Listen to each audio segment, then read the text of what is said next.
The state of Florida sees some wild stuff on the daily, but none of these headlines can top what we saw on November 9th of 2024. For only the second time in history, every single FBS team in the state, Florida, Florida State, UCF, USF, FAU, and Miami, all lost in the same weekend. A winless Saturday, just like me going out to the bars. But wait, isn't this the state with the best high school recruiting in the nation? The most 5-stars, the craziest athletes? Yes, this is why it's a major problem, but it goes much deeper than this one weekend. From 1993 to 2008, a span of 16 seasons, Florida teams won 6 national championships from 3 different schools. Miami, Florida State, and Florida all took turns running college football. But since 2009, in another 16-year span, Florida's brought home exactly 1 national title total, and the gap between the hype and the actual wins has never felt wider in 2025. So how the hell did Florida go from college football's epicenter to whatever this is? And also, whatever this is, Michael Irvin, there was no reason for you to go full doggy style backshot mode in a game against Cal. Let me know in the comments, do you guys do this when your team is losing too? It's not just bad coaching or NIL money or athletic directors, it's all of it and a few things no one talks about. But there might be a way back to the top, and some of you aren't gonna wanna hear it. This is the story of what happened to college football in Florida. Real quick, if you love college football and stories, the best way to support the channel is hitting that like button. Thank you guys. Florida should be the single biggest powerhouse in college football, producing national championships every other year. Pound for pound, it's the best state for breeding football talent. And before you Texans and Californians scream and cry in the comments, out of all active NFL players, the Sunshine State ranks 2nd with 287 athletes, followed by Texas at 1 with 304, despite having 8 million less in population. IMG Academy, St. Thomas Aquinas, Chaminade Madonna, these high schools are all national brands. Simple math says you have all these blue chip recruits literally sitting in your backyard. Wouldn't that make it easier for them to choose your school in Gainesville, Tallahassee, or Miami?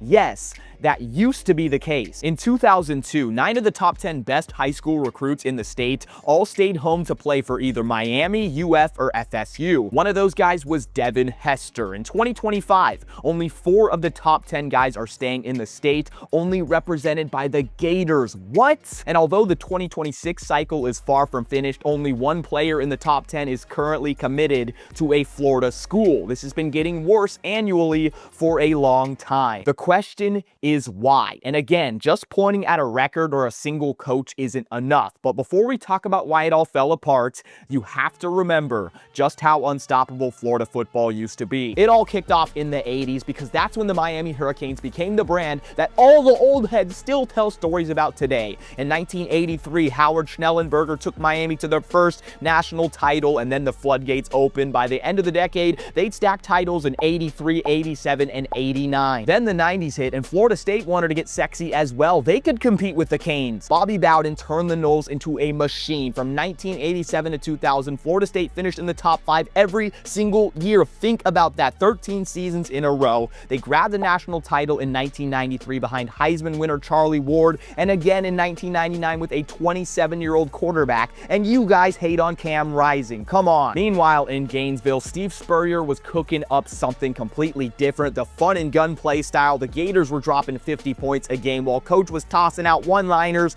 in press conferences. And in 1996, Florida stomped FSU in a Sugar Bowl rematch to claim their first ever natty. You already know the story of the 2000s. 01 Miami won the natty with the best roster of all time. Urban Meyer captured 2 chips in 06 and 08 for the Gators, led by Tim frickin' Tebow and a guy who would get arrested later on. Crab leg freshman famous Jameis Winston won the last ever BCS title in 2013, and unfortunately, that was all. For 30 years, Florida football was untouchable, but while the trophies kept piling up, the foundations were starting to rot, and pretty soon, the whole empire was about to come crashing down. Since 2003, Miami hasn't finished a single regular season ranked in the top 10. Coaching turnover wrecked the continuity, recruiting, and respect they had. 6 of them since 04. Coker, fired. Shannon, fired. Golden, fired. Richt, retired.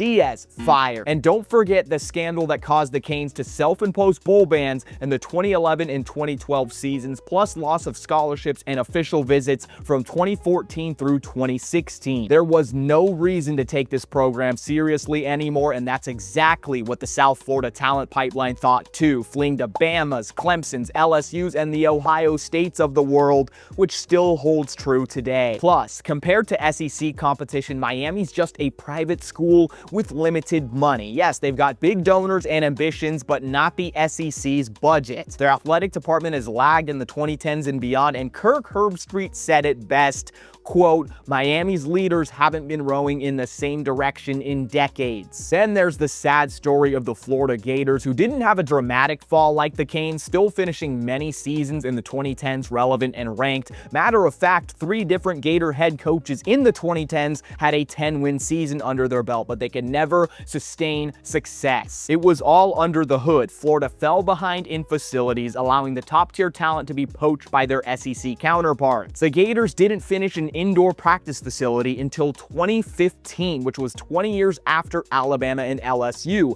Their athletic department in school wasn't thinking forward and adapting like others were, and it led to mediocrity, unrealistic coaching pressure, and a toxic, impatient fan base. No SEC title since 2008, and no, they can't afford a $25 million roster yet. Florida State, oh, what a tragedy. I'm sorry, Noles fans. Jimbo Fisher won big, but while doing it, he was burning the place down. By the mid-2010s, Jimbo was clashing with administration. He wanted new facilities, the boosters were dragging their feet, meanwhile the program's discipline was collapsing. There were off-field scandals, players getting into legal trouble, and rumors about chaos in the locker room. Jimbo finally bailed for Texas A&M in 2017, and he left behind a recruiting class in shambles, a divided booster base, followed by the worst hire in FSU history, literally the shortest tenure in the history of Seminole coaches. Willie Taggart went 9-12 in the 2 following seasons, got fired and bought out for $18 million, all for Mike Norvell to miraculously build back up the program, peaking in an undefeated 2023 season that ended with their quarterback getting injured and controversially missing the college football playoff, only to become the most laughable team in CFB the very next season. Wow.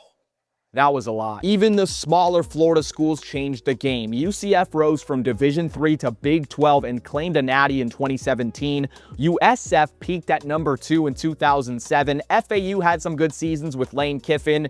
And FIU, I don't even know about FIU. We don't even need to talk about that. Here's the problem. More programs spread the talent even thinner. And yeah, I know your blue chips aren't going to choose FIU over Miami right now, but overall recruits in the state have even more choices than they did back in the 90s when these programs weren't an option yet. What does this all mean? So here's the thing we learned about college football from this video and my last one about California.